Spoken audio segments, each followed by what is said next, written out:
Hello. Welcome to episode 4 of The Martial Truth. The mind is a terrible thing to waste. Let's talk about the proper mentality and the mindset that we have to cultivate and work on to be proficient, both in martial arts and real fighting, in real actual life and death situations. So I think it's a topic that's overlooked by a lot of instructors and a lot of practitioners. They spend so much time working on the physical aspect that they don't take a step back and think about how developing their mind and the kind of focus and things they have to develop with their mind to be able to function in a highly stressful environment. Okay. So let's talk about the sport aspect first. So if you're a guy who's really into tournaments, and you're going to a tournament and you're going out and you're doing your form or your kata, you've practiced it, forget it. So many times you've lost count of how many times you've practiced in the dojo. You really feel you're ready to go. You get to the tournament, you bow and you go halfway through the kata, you draw a blank and you forget the move and you forget the kata. And, afterwards you're angry with yourself and you say, well, why did this happen? I've done it, 1,000 times in the dojo. I don't forget in the dojo. And again, what we need to realize is this is not a physical issue. This is totally a mental issue. So you need to examine the whys, right? And obviously it's a different environment. You've got all your competitors sitting there looking at you. You're performing in front of several judges. You've got a crowd that's looking at you. There's a lot of noise. There's people walking around. There's a lot of distractions. And you have to be able to go up and get into a mind frame or a mindset where it's just like when you're in the dojo. The problem is it's not just like when you're in the dojo because of all this outside interference that's going on. So when I go up and I perform, whether it be a demonstration, and look, I've done the same thing. I've done a demonstration where I blanked out and forgot the move. So it happens to anybody, okay? So you go up, though, you have to calm yourself for a second, take a deep breath, and mentally prepare yourself. And, you might want to do something where you say to yourself, I'm in the dojo practicing the kata. Just sometimes something simple like that. And then when you start, you're in the mindset of, okay, this is, I'm here, but it's no different than the dojo. There's no differences. And focus on that idea when you're doing the kata. And again, this happens to you in kata where you zone out and you forget the move and, you bow out. Some people take tournaments very serious. Once I experienced real life and death situations where, if I lose, I probably lose my life or at the minimum get seriously, seriously hurt. Once I experienced that, tournaments became something that you really couldn't get me so excited, which in reality made it easy for me those very few times where I compete in a tournament, where I go out and do the kata, because I say to myself, what's the big deal? It's not like in the middle of the kata someone's going to try to kill me. So I just go out and do it just the way I do it in the dojo. And that totally changed my mental outlook as far as when I perform, whether it be a demonstration or whether it be at a tournament. If I do decide to compete at a tournament, which again is very, very rare for me. So it's important to cultivate that mindset and examine that. It's not a physical thing, it's a total mental thing. And you have to figure out what's triggering that in you and figure out a way to change that outcome. Same thing in sparring.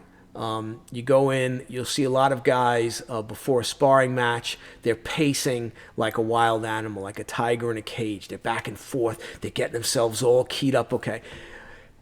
Maybe in a one-on-one fight where there's a referee, it's okay. You want to do that. But also getting yourself all keyed up like that, things that are flooding your system, the adrenaline, the different chemicals, your heart rate's going up. Keep in mind that this can create problems where you don't have the motor control that you normally do when you stay calmer. So In a sport environment, that's fine. You can get away with that. It's a general rule. I've never seen in a karate tournament where two people in the audience jumped into the ring and started attacking one of the competitors. I've never seen in a UFC match where the guys are in the octagon and they're fighting and three guys in the front row climb over to jump in and attack one of the competitors. You have a referee in there who's going to, prevent death from occurring to you, hopefully. In the case of a karate tournament, you hope that that's just not going to be the case. Like I said, I've never seen it. In the UFC, we have seen where the mindset to totally destroy the opponent takes over, where the guy doesn't stop and the other competitor is in serious distress. And the referee is saying, stop, stop. And the guy's not listening because his mind, he's lost it. His mind has gone to a place where all he's interested in is completely destroying the person in front of him, where the UFC referee has to physically jump in and restrain this individual, because if he doesn't, he's probably going to kill the other guy. This is a problem. So this mentality is a problem, okay? In a self-defense situation, you want to be in control. You don't want to lose it. Losing it can result in bad things happening, you doing something you didn't want to do, and the result of that is facing charges and possibly losing your freedom. And we don't want that to happen to you. So let's talk about the mindset and how to cultivate the mindset for a real life and death situation. So if you haven't experienced a real life and death situation, it's difficult for you to understand just how crazy and insane it can be. Unlike a sparring tournament situation, unlike the UFC, they're walking in, they know there's going to be a fight.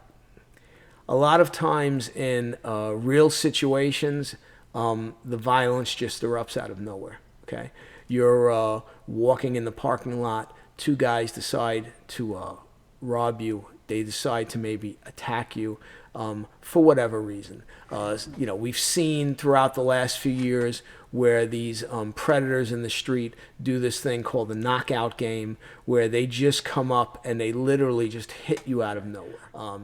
So again, as martial artists, we want to train in a way where that doesn't happen to us. So how do we do that?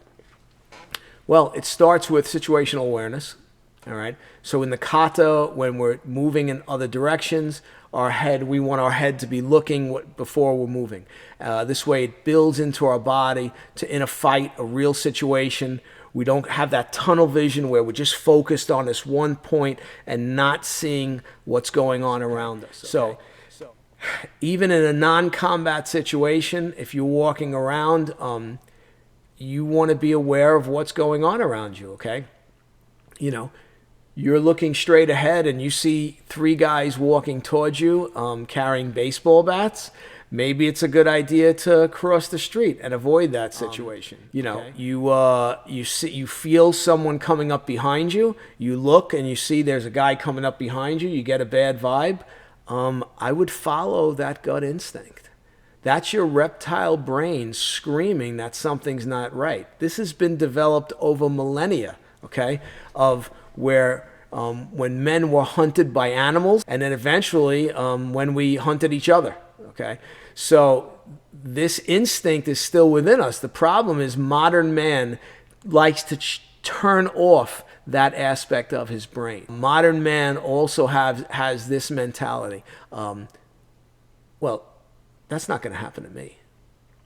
I would never put myself in that situation.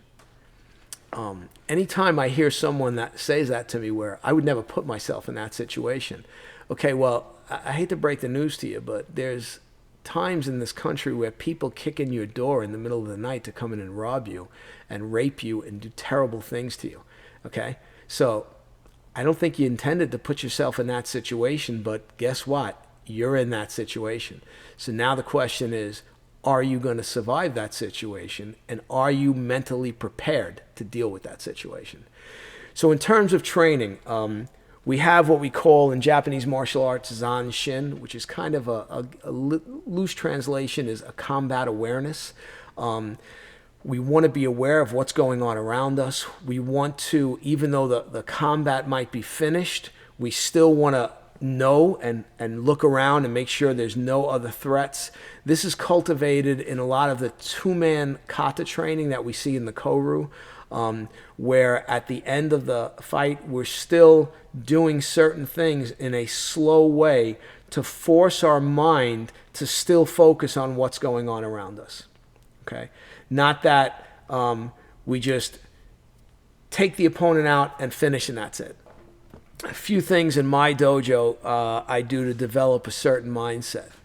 If we're doing weapons defense, the person that's attacking you with the weapon, he never finishes with the weapon in his hand. Okay, this is a rule within the dojo. Guy, if we're doing knife defense, gun defense, club, whatever, when you have to disarm him at the end, you never leave the weapon in the opponent's hand. So it develops your mindset and an idea that I can't leave this guy with the weapon, okay? Because if I leave him with the weapon, it's possible he's still going to kill me with it. I may think I harmed him enough, but maybe I didn't, and now he gets back up, and now we've got a problem. So the mindset. The mindset is you have to believe it's real when you're training in the dojo. So if someone's throwing punches at you and they're throwing them to the side of your head, or the punch is coming here and it's stopping here, okay, that's not going to develop the mindset. So in the beginning, obviously you can't deal with full speed punches. Everyone's a beginner at some point. We understand that. The punch still has to be thrown at the target, whatever that target is. Solar plexus, the face, it makes no difference, okay? It has to be thrown at a target. So in the beginning, you throw it slower, okay? So the confidence builds up. And that confidence becomes, well, okay, wow, I can do this. Okay, now let's turn up the heat a little bit. And then we turn it up and we start increasing the speed and increasing the speed.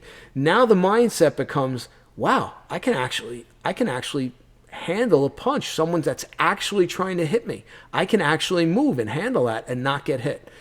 And again, you keep going until you can deal with it as fast as you possibly can. Because I can tell you now, in a real situation, that punch is coming at you ridiculously fast. And it has intent, and the intent is to do you harm. And remember, the thing that criminals are good at, they may not have necessarily a high skill set. What they have is they have intent. They're used to doing violence. They don't hesitate to do violence on you. We're the good guys. So especially if you don't have a lot of experience dealing with violence in the beginning, you will hesitate. You will not react the way you want to react. This is why it's important to develop this mindset in the dojo. Okay? So that mindset has to be where when I'm standing in front of someone in the dojo and I tell them to throw a punch at me, and listen, I have to tell sometimes my students to really try to hit me. And especially as I'm getting older and I have these younger guys, they're like, but what if I hit you? My response is always, well, if you hit me, that's my problem. So I tell them their job is to try to punch me in the face as hard as I can. And we normally aim for like the button. So this way, if you do get hit, you could get knocked out, but you're also maybe not getting your teeth knocked out or something, right? But the point is I have to really work on them sometimes to actually physically attack. So what I do is to make sure they're throwing at me, what I'll do is sometimes is just pull my head back at the end and see if that punch is on that line for my face. And now I know, okay, he's really trying to hit me. Now let's go, all right? This sounds like it's not a big deal, and you might be saying to yourself, oh yeah, I do this all the time already. You really got to check. You'd be surprised people throwing punches at you are not really trying to hit you, okay? I have to cultivate it in my dojo. I have to cultivate it all the time, and I have to stay on top of people, right? I'll do weapons training, two-man weapons training, where the person's supposed to come in and strike me in a certain place. I don't move, and the weapon's way out here, okay, when the weapon's supposed to be here. So it's the same thing with empty hand. You have to cultivate that. So that's part of developing that mentality. if you get the confidence in the dojo that you can actually physically move and defend yourself against an actual real attack, that carries over into there. Also, you want to do the attacks in the way the guy out there is going to attack you, okay? Which isn't with some karate punch. So you want to, you can go on YouTube, see different ways, all right, that these people attack, haymakers, straight punches, whatever, maybe more boxing style punch. And that's what you work defending against. And you develop that ability and you develop the mindset was, wow, I can do this. Okay, so it starts there and it works up. Then we add the idea of a weapon. In my dojo, what we'll do sometimes with the pistol disarming is we'll use airsoft guns. We'll use airsoft guns and see. And, again, the mentality has to be that, you might get shot and you might get cut if it's a knife. And you can't assume that because I'm cut or I'm shot that I'm out of the fight. So you have to develop the mindset that even if I get shot, even if I get stabbed, even if I get hit, I'm not out of the fight. I'm never out of the fight. Okay? So this is something you have to realize. Just to give you an example, I just taught a seminar this past weekend in Phoenix. One of the attendees had been stabbed and he'd also been shot. And the first question I asked him was, well, when you were stabbed, were you out of the fight? Absolutely not. I was not out of the fight. I kept fighting. When you were shot? Absolutely not. One of my students in New York had been shot in a club, no reason, I guess perceived, and shot him. Was never lost consciousness, was never out of the fight. Okay? I responded to scenes of a man shot. I get there, the guy's sitting down. You're not shot. I'm shot. Okay, he's sitting there calm as can be, like nothing. There's no blood, there's no anything.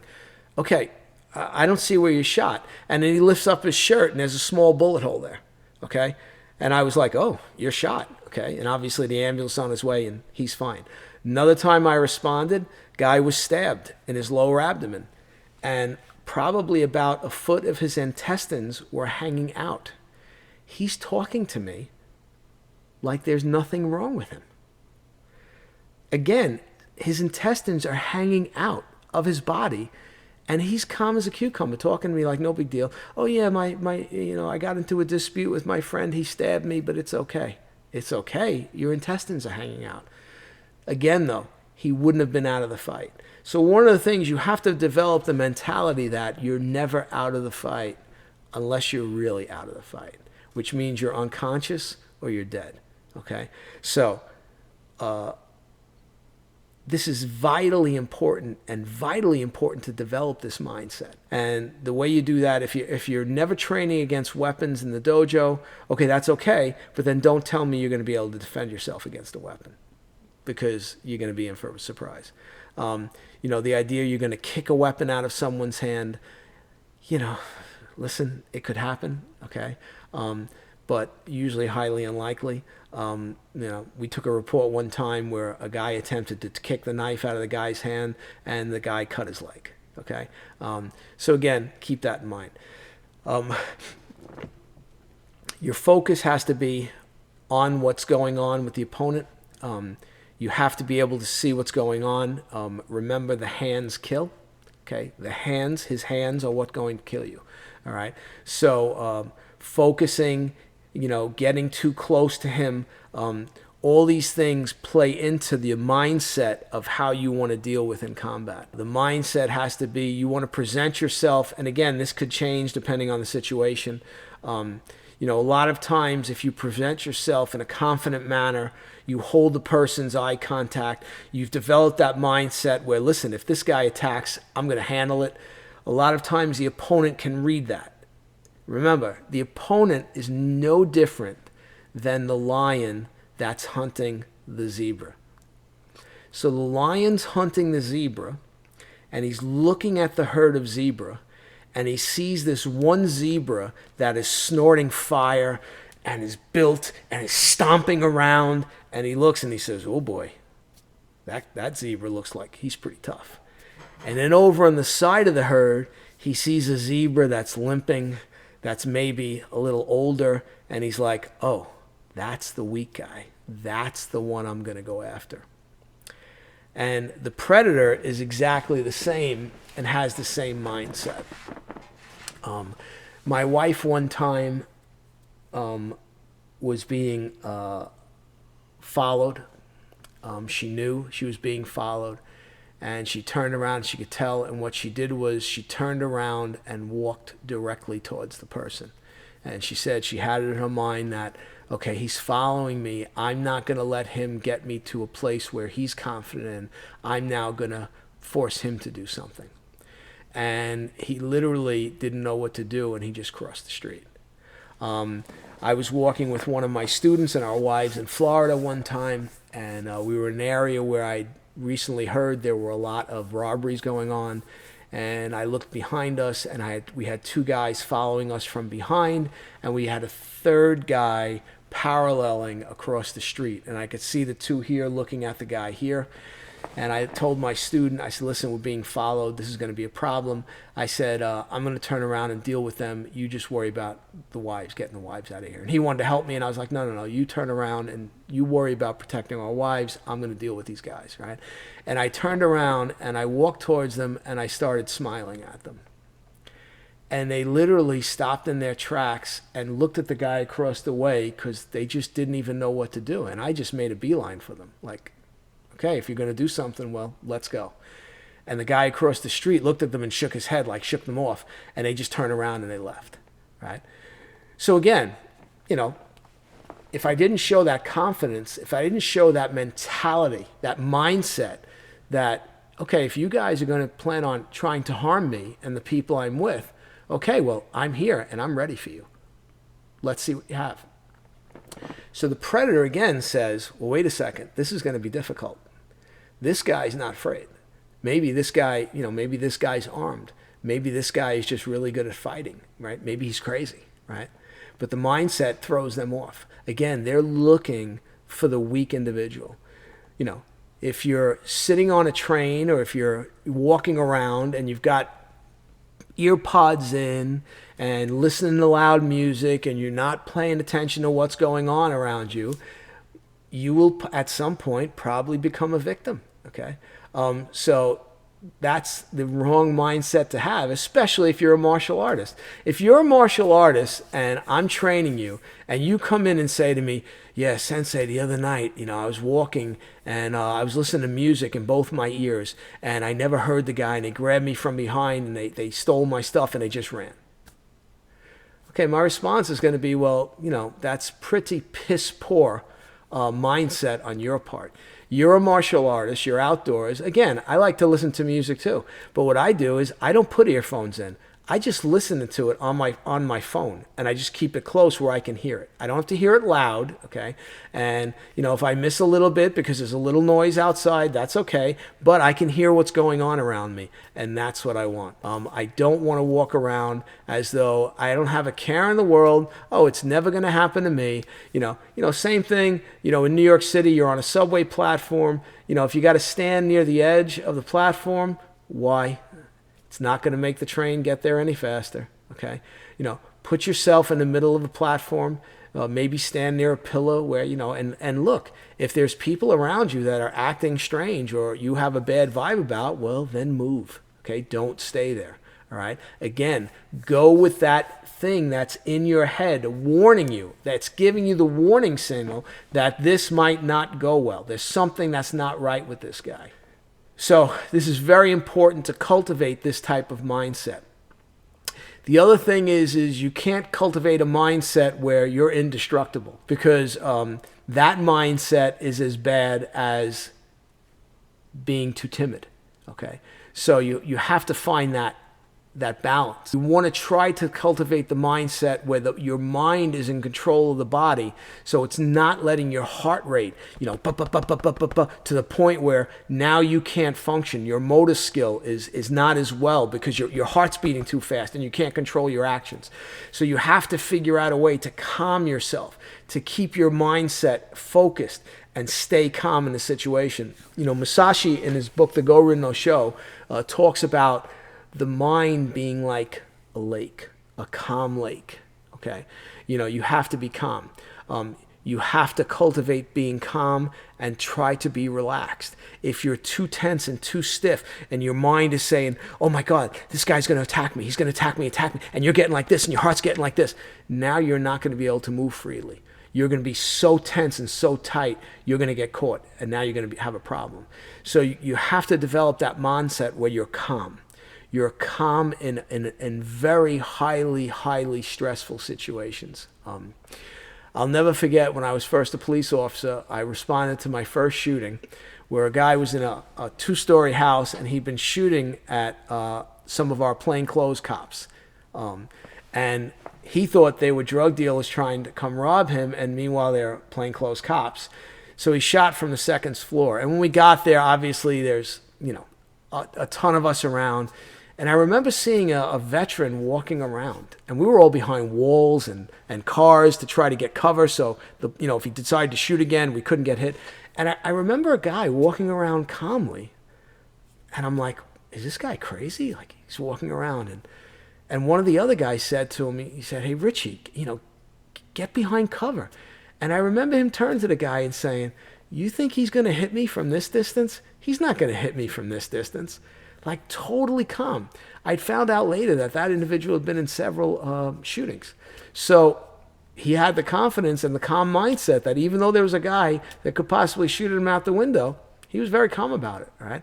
And, it made me think, like, I probably think he still should have taken cover, but it just showed that the mental toughness and the mindset you can develop, especially if you have experience in certain situations. You want to make sure you don't develop a situation where, again, that tunnel vision comes in, where your mindset, you're so focused on one thing that you're missing other things. Another time I arrived in a situation where a police officer was talking to a guy, and the guy was carrying a bottle, and he was carrying the bottle by the neck as though he was going to come up and hit him. And the police officer was literally very close to him like this. And I was like, as I walked up, I was like taken aback, like, okay, he's gonna hit this officer with this bottle, right? And the officer kept talking to him, and you could see the guy was getting, more and more. And I walked over very calmly, and I never put myself into the conversation. I just walked from the side, and then what I did was I just reached down and grabbed the bottle, and I grabbed it right out of his hand. And once I had the bottle, I stepped back, and now the guy's whole demeanor changed. Now he no longer had a weapon. Now there was two of us there. Now he realized if maybe the one guy had gotten too much tunnel vision, focused on him and his face instead of what he had in his hand, now there was another guy there that wasn't the case. Okay? So that situation ended peacefully, which was excellent. That's what we want. That's what we always want. We want it to end peacefully. If we can do without engaging in combat, great. Okay? But we have to be prepared. I cultivate the mindset with my students, and I'll leave you with this, which is you're training for that one time in your life when you needed to save the life of yourself, a family member, or someone else that you decide to try and save them and help them. It may only happen once, okay? But when it does, all that training that you spent all those hours training and working on in the dojo, is it going to pay off? And if it doesn't pay off and you survive it, you need to reevaluate. Again, if you're training for real fighting, it's very different from training for sport fighting. And the way you train is the way you're going to fight. And again, when I'm talking a life and death situation, I'm not talking about, you getting into an altercation in a bar, although that could be life and death. I'm talking about where one of the predators in society decides, for whatever reason, to try to take your life or to do serious harm to you. And now, can you save yourself or save your family member? I hope you've enjoyed this. It's very important, the mindset, something we all should think about more. If you liked it, please hit the like, subscribe, and share button. Okay. If you're interested in seminars or Zoom classes, I can be reached, obviously, through Facebook. I'll be in New York the end of March for 4 days of seminars. I'll post info on that in the description, and I hope you'd enjoy it, and I look forward to the next one. Thanks. Have a great day.